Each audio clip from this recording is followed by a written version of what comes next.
नमस्कार, स्वागत है आप सभी का हमारे YouTube चैनल दिव्या एस्ट्रो में और मैं हूं आप सभी के बीच दिव्या। आज की इस वीडियो में मैं आपसे चर्चा करने जा रही हूं गणपति जी के स्थापना की।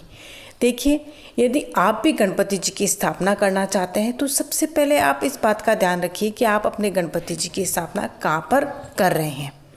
घर में कर रहे हैं या ऑफिस में कर रहे हैं या फिर किसी फैक्ट्री में कर रहे हैं। इन तीनों जगह पर अलग अलग फल प्रदान करने वाले गणेश जी की स्थापना करनी चाहिए। ऐसा ना हो कि जिस प्रकार के सिद्धि विनायक जी की स्थापना आप घर में करते हैं वैसे ही आप ऑफिस में भी करें और अपनी फैक्ट्री में भी करें। जी नहीं, तीनों जगह पर अलग अलग प्रकार के गणेश जी की स्थापना होगी। अब आइए चर्चा करते हैं कि हमें घर में कैसे गणपति जी की स्थापना करनी चाहिए। देखिए, घर पर यदि आप गणेश जी की स्थापना करते हैं तब आप बैठे हुए गणेश जी की स्थापना करें। गणेश जी का सिद्धि विनायक रूप की स्थापना आप घर में कर सकते हैं। लेकिन यदि आप किसी ऑफिस या किसी छोटी दुकान, नॉर्मल कोई दुकान होती है जैसे, उसके वहाँ अगर गणेश जी की स्थापना करना चाहते हैं तब आप विघ्नेश्वर गणेश जी की स्थापना करें। और यदि आप किसी फैक्ट्री में गणेश जी की स्थापना करना चाहते हैं तो आप गणपति जी के महागणपति रूप की स्थापना करें, क्योंकि इन तीनों के अलग अलग रूप होते हैं। जैसा कि घर, जहाँ पर हम हमारे रिश्तों को संजोए रखते हैं, जहाँ पर हमें सुख और चैन चाहिए होता है, जहाँ पर हम सभी ये कोशिश करते हैं कि हमारे बीच में आपसी प्यार और प्रेम बना रहे और किसी प्रकार की कलह ना हो, घर में सुख, शांति और समृद्धि बनी रहे। ये सब हम हमारे घर में चाहते हैं। तो इस प्रकार के फल प्रदान करने के लिए हमें सिद्धि विनायक गणेश जी की बैठे हुए रूप में स्थापना करनी चाहिए।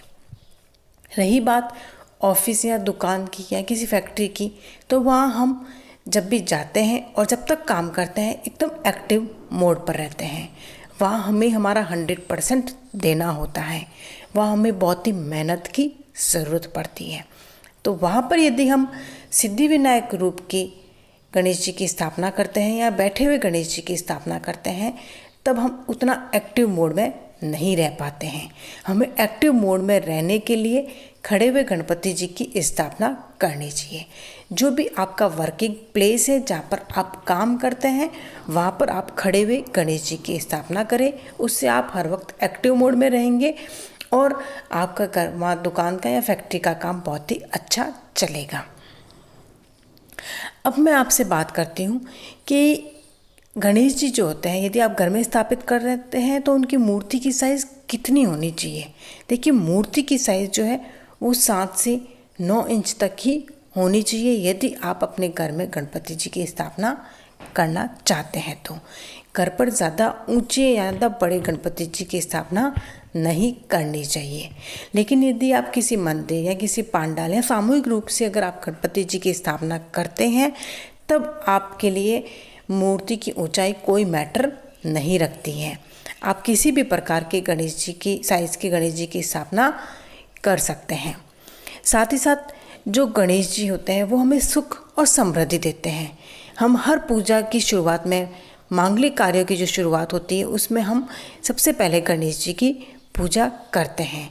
तो इसीलिए इन्हें सिद्धि विनायक कहते हैं और इसीलिए सिद्धि विनायक रूप को ही हमें घर में पूजना चाहिए। हमारे हर काम में आने वाली जो रुकावटें होती हैं उन्हें हम गणपति बप्पा ही दूर करते हैं। हमारा बिजनेस, हमारा कामकाज अच्छा चले, हमारे काम में आने वाली रुकावटें खत्म हो जाए, हमें फ़ायदा बढ़े, तो इसके लिए हमें हमारे ऑफिस या दुकान में विघ्नेश्वर रूप की ही स्थापना करनी चाहिए। गणेश जी के 10 हाथ 10 दिशाओं से सफलता देने के प्रतीक होते हैं।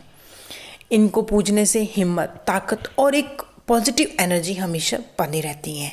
इसलिए इन महागणपति जी के खड़े रूप की पूजा ही हमें हमारे फैक्ट्रियों में करनी चाहिए। साथ ही साथ यदि आपको किसी प्रकार की इन मूर्तियों को लाने में समस्या होती है तो आप एक चीज़ का तो ध्यान ज़रूर रखें कि गणेश जी की जो सूंड होती है वो बाईं ओर मुड़ी हुई होती है, तो वो सिद्धि विनायक रूप कहलाते हैं।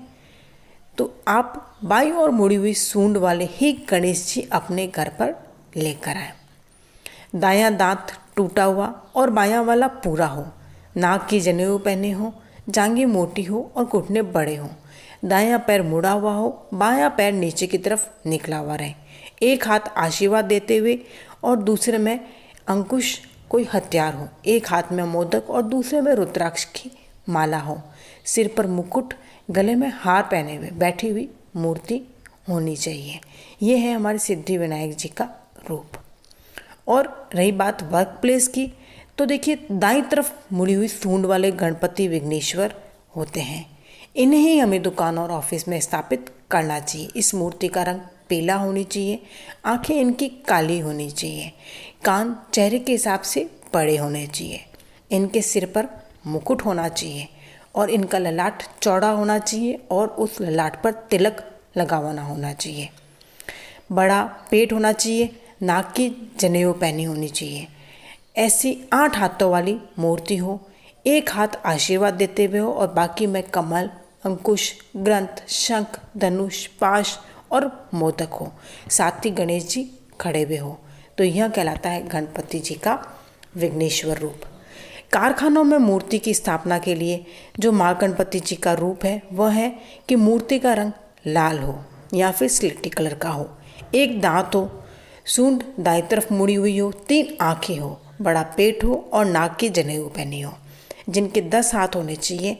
इनमें कमल, अंकुश, ग्रंथ, चक्र, मोदक, शंख, पाश, धनुष, त्रिशूल हो और एक हाथ आशीर्वाद देते हुए होना चाहिए। तो यह है महागणपति जी का रूप। तो मैंने आपको सिद्धि विनायक जी का और विघ्नेश्वर गणपति जी का और महागणपति जी का तीनों के अलग अलग रूप को मैंने डिस्क्राइब कर दिया है। अब आप इसके अनुसार ही अपने घर में गणपति जी की या फिर अपने ऑफिस या फैक्ट्री में गणपति जी की मूर्ति लेकर आएँ।